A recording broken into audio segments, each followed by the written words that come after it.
Frontera Global. El segundo país más poblado de América del Sur elige presidente este domingo. Se trata de Colombia y para eso estamos con nuestra periodista internacional, Andrea Aguilar. Andrea, ¿cómo estás? Buenas noches. ¿Cómo estás, Connie? Muy buenas noches. Sí, este domingo tenemos elecciones en Colombia. Importante mencionar que son las primeras elecciones que se tienen sin tener a las FARC como el principal problema del país. Obviamente hay un contexto de violencia política que ha estado muy enmarcada, que incluso ha hecho que esta campaña se compare con lo que pasaba en los 90, que obviamente había todo un contexto de narcotráfico, pero esta campaña ha sido mucho más polarizada, por decirlo de alguna forma, y además marca algo muy importante que tiene que ver con una posibilidad real que tiene la izquierda, la primera vez en muchas décadas de llegar al Palacio de Nariño. Pero ¿quiénes son los favoritos en esta contienda electoral? Veamos, hay un promedio, Connie, según las últimas encuestas que está calculado por el diario El País, y el candidato del movimiento Colombia Humana tiene un 41,8% de apoyo. Estamos hablando de Gustavo Petro. Su apuesta es obviamente poder ganar en esta primera vuelta, no tener que esperar hasta el 19 de junio.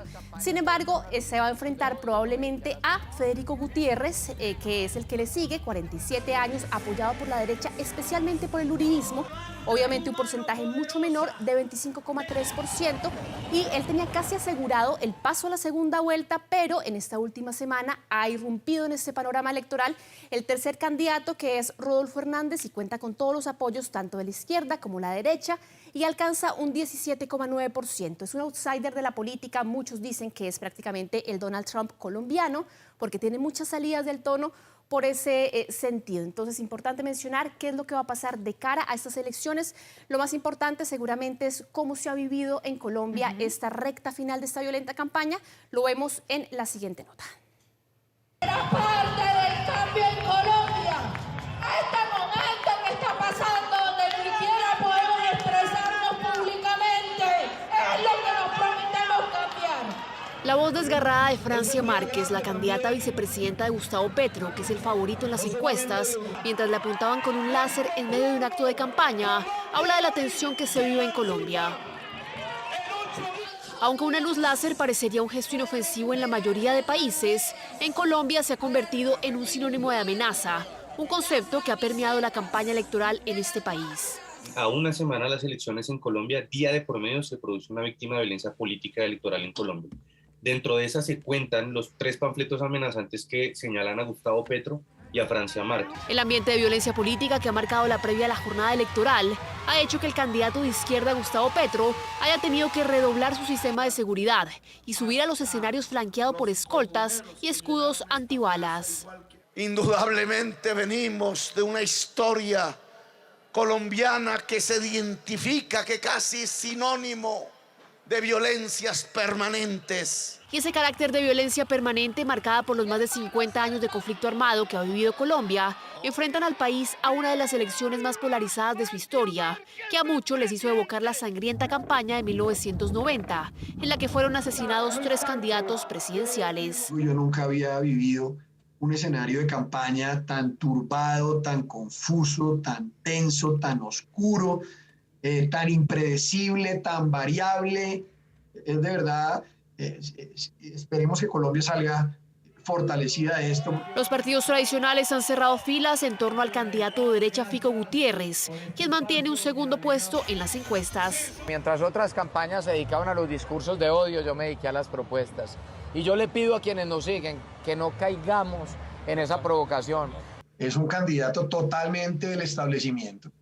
Él ha tratado de desmarcarse en las últimas semanas, yo creo que sin éxito. Es una persona, todo el uribismo está con Federico Gutiérrez. Aunque su paso al balotaje con Gustavo Petro se daba por sentado, en los últimos días ha irrumpido en los sondeos el empresario Rodolfo Hernández, un outsider de la política, al que califican como el Donald Trump colombiano. Es parte de su bandera, millonario con plata bien habida, hecha a pulso en la provincia colombiana. Él mismo se vanagloria de tener un capital cercano a los 100 millones de dólares, que su única bandera es básico, es no más corrupción. Aunque ha sido una campaña dominada por rostros masculinos, la exsecuestrada de las FARC, Ingrid Betancourt, abandonó su candidatura para unirse a Rodolfo Hernández, mientras que Francia Márquez irrumpió como la esperanza para la representación de los casi 5 millones de afrocolombianos que han quedado históricamente marginados de la política. pues ha sido una mujer que ha emprendido toda una lucha social, política y ambiental dentro de su departamento y en todo el país, que se logró recoger dentro del escenario de la participación electoral que se está dando en este momento. En medio de una campaña inusualmente turbulenta, será el voto de los indecisos el que determine si la izquierda tendrá la posibilidad de llegar por primera vez a la Casa de Nariño.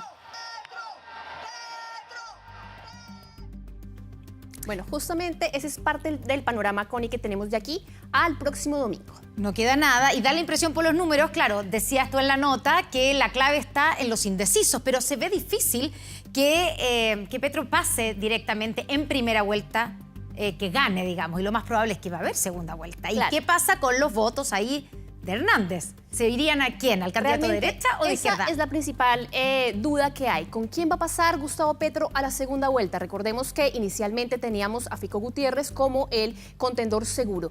Pero en esa semana, Rodolfo Hernández, que tiene mucha más posibilidad de crecer, porque él le cae bien a gente de derecha y de izquierda. En estos momentos, Federico Gutiérrez es el candidato de la derecha, es el candidato que representa el continuismo, el legado de Iván Duque, que sale mal parado de la presidencia en estos momentos. Obviamente hay avances en algunos temas, pero hay una gran deuda social, sobre todo con esos pueblos originarios, con los pueblos afrocolombianos, y Francia Márquez, que es la candidata vicepresidencial, podría sumarle cerca de 500.000 de votos, que fue los que ella sacó, de hecho, y es por eso que Gustavo Petro la escoge como compañera de fórmula, porque ella sorprende, se vuelve una cara completamente nueva de la política y que representa a ese sector afrocolombiano que, como les mencionábamos, ha estado completamente marginado de la política. Claro, es mujer y es afrocolombiana. Es mujer afrocolombiana y aparte de eso, víctima del conflicto armado, que tiene toda una historia obviamente muy distinta a las clases tradicionales que gobiernan en Colombia. Y acá les presentamos también algunos datos importantes. Recordemos más o menos cuánta gente está convocada a las urnas. Vamos a ver justamente nuestra gráfica. Y estamos hablando de 39 millones de votantes potenciales. Pero ahora hay que ser claros que va a haber una participación cercana, al menos según las encuestas, entre el 50 y el 53%. No tienen voto obligatorio. No hay voto obligatorio. Esto Esto podría ser más o menos 20 millones de colombianos acudiendo a las urnas este próximo domingo. 900.000 o más de 900.000 están en el extranjero, donde también está el voto habilitado. Esta primera vuelta la vamos a tener el 29 de mayo y ahí efectivamente se va a definir, obviamente, Gustavo Petro, que es el favorito de las encuestas, tiene la posibilidad y tiene el anhelo de pasar en primera vuelta. No se ve que este vaya a ser el resultado, porque recordemos que ninguna encuesta le da más del 40% de los votos y se necesita el 50% para pasar directamente o para no tener necesidad de balotaje. Y en este momento el panorama es que efectivamente va a haber un balotaje que sería el 19 de junio, que es cuando efectivamente va a haber una posibilidad real de que llegue seguramente la izquierda en Colombia. Recordemos que normalmente en América Latina tenemos gobiernos pendulares que van de la izquierda a la derecha, pero Colombia no ha sido ese caso. Colombia siempre ha estado hacia la derecha o la centro derecha, producto obviamente de que tuvimos un conflicto armado cercano a los 50 años y que el gran problema o la gran, digamos, problemática que tenían muchos de los votantes era cómo estar a salvo de las FARC. En estos momentos las FARC no son un actor relevante frente al conflicto armado y es por eso que justamente Gustavo Petro, que es un ex guerrillero del M-19, exalcalde de Bogotá, tendrá entonces alguna posibilidad real de ser el primer candidato de izquierda en llegar a la Casa de Nariño. Eso lo veremos entonces este domingo y después lo más probable es que el 19 de junio tengan que enfrentar los colombianos y por supuesto nosotros estaremos siguiendo también esa segunda oportunidad, la segunda vuelta presidencial. Gracias, Andrea. Que estén muy bien, buenas noches. Buenas noches. Seguimos contigo, Iván.